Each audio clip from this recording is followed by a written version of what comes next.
Olá, gente. Bom, nesse vídeo eu vou falar um pouquinho como que é o trabalho do psicanalista, mais propriamente como é o meu trabalho como psicanalista. Eu digo isso porque numa formação em psicanálise, o que acontece de maneira geral é um desenvolvimento próprio de estilo, né? A gente tem toda uma orientação em termos de formação. Eu pretendo fazer um outro vídeo falando como é a formação do psicanalista e diferenciar também psicologia, psicanálise e psiquiatria, que surgiu essa dúvida também. Mas como eu quero fazer vídeos curtos, eu vou fazer uma coisa de cada vez. Bom, como é que é o trabalho do psicanalista? Então, a partir dessa formação, a gente de alguma maneira desenvolve uma autonomia, um estilo próprio de fazer o seu trabalho como psicanalista. Eu lembro que no início da minha formação eu tinha uma postura um tanto estereotipada, né? Como se o psicanalista não pudesse ter uma habilidade, uma desenvoltura mais empática, né? Mais sociável. Me parecia que tinha que ser uma postura fria, distante, não necessariamente. Inclusive, também, conteúdo de um próximo vídeo, tem um livro interessante que chama Freud e a Alma Humana, do Bruno Bettelheim. Esse livro, o Bruno, no caso, ele fez a leitura no próprio original, né, das obras freudianas, e o título do livro dele cabe bem porque ele menciona que Freud falava em alma nos textos dele, coisa que não aparece nas traduções.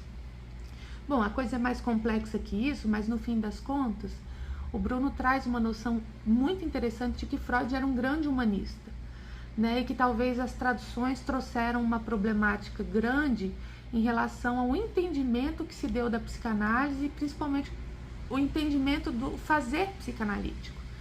Então, a formação em psicanálise, por ser um processo autônomo, né, obviamente você se vincula a prováveis escolas e pessoas mais experientes em tese, mas é um processo de reconhecimento do próprio desejo de ser psicanalista. E como é que você vai construir isso? Então, aos poucos eu fui desenvolvendo uma postura muito própria do fazer psicanalítico, né? Muitos falam, poxa, Mariana, você parece humanista. Eu falo, bom, por que não? Né? Dá para ser uma psicanalista humanista, né? No sentido de que o fazer psicanalítico não se reduz a uma postura fria e distante, pelo contrário. Então eu tenho uma postura muito ativa na análise, né, numa psicanálise. Obviamente eu preciso obedecer alguns instrumentos técnicos que são fundamentais para a psicanálise acontecer. Por exemplo, o silêncio do analista é algo muito importante. Tem o estereótipo do analista ser calado demais, não falar. Obviamente, isso tem um propósito, mas também, obviamente, não precisa ficar calado o tempo todo. A questão do silêncio tem um propósito de permitir que um dos instrumentos importantíssimos para a psicanálise acontecer, que é a associação livre, ela surja. Então, imagina, se eu fico interrogando o tempo todo o paciente, eu perco de vista o conteúdo que viria em seguida do que ele estava falando. Então, o meu silêncio, conter um pouco a minha fala, proporciona que o paciente fale e crie uma cadeia associativa, né, de discurso que permite com que a gente faça o entendimento, faça a interpretação e faça as costuras, né, do que ele está falando. Então, assim, nós temos um aparato técnico em psicanálise, né, isso foi muito desenvolvido, mas eu vou recortar aqui para algumas coisas, né? A gente usa o divã, tem a associação livre, como eu acabei de falar, como um grande instrumento, e tem a interpretação. Bom, a interpretação, ela significa dizer que o analista ele vai apresentar um olhar, né, uma leitura sobre o que está sendo manifestado pelo paciente. É como se você pudesse proporcionar uma interpretação do inconsciente.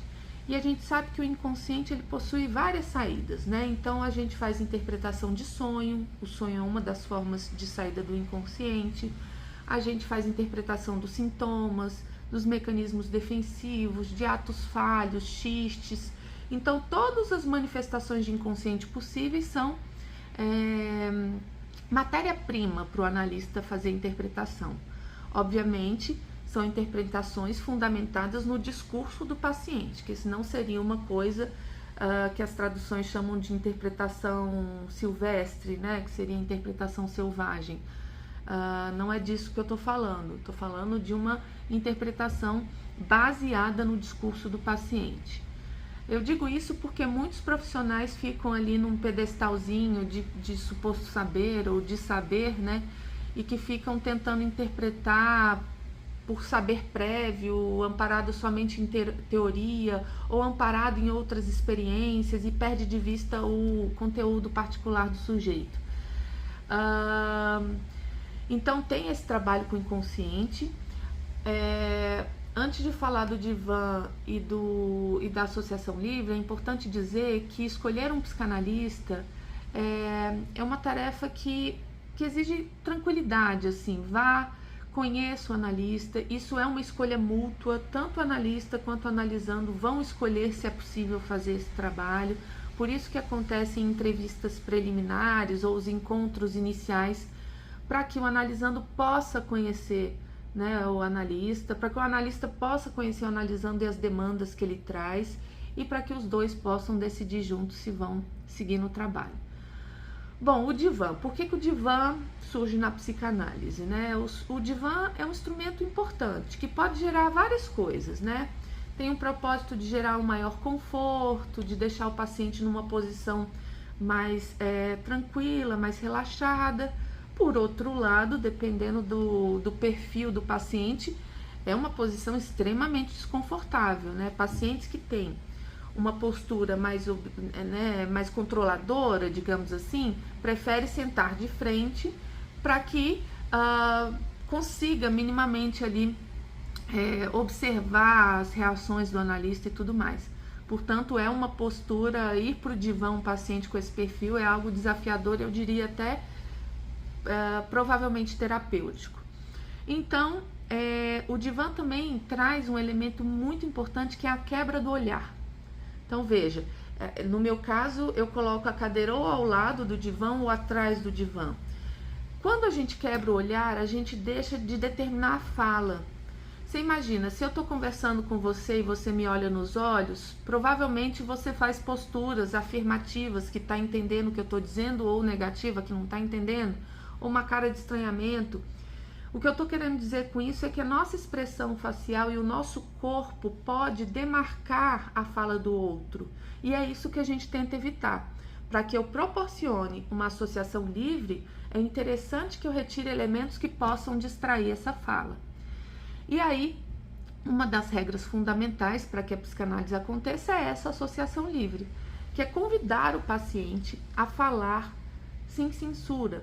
Tentar falar o que lhe ocorre, o que vem à mente. Isso é muito importante para a psicanálise, né? Aquilo que surge, aquilo que vem, e pode falar embaralhado ou organizado, mas o importante é dizer o que vem à tona. Então é isso, né? O trabalho do psicanalista é um trabalho de desenvolvimento de autonomia, né? E de reconhecimento do inconsciente. E se eu puder resumir o que um psicanalista faz, ele, no fim das contas, ele vai auxiliar o sujeito nesse reconhecimento do inconsciente, consequentemente no reconhecimento do próprio desejo. Reconhecendo isso, que não é uma tarefa simples, ele vai se haver com esse desejo, ou seja, decidir o que fazer com isso. Eu realizo, eu renuncio, né? Como é que eu vou lidar com o meu próprio desejo? Bom, por hoje é isso. Ficou um pouquinho longo, mas depois eu volto a falar sobre os elementos que ficaram aqui em aberto. Um abraço.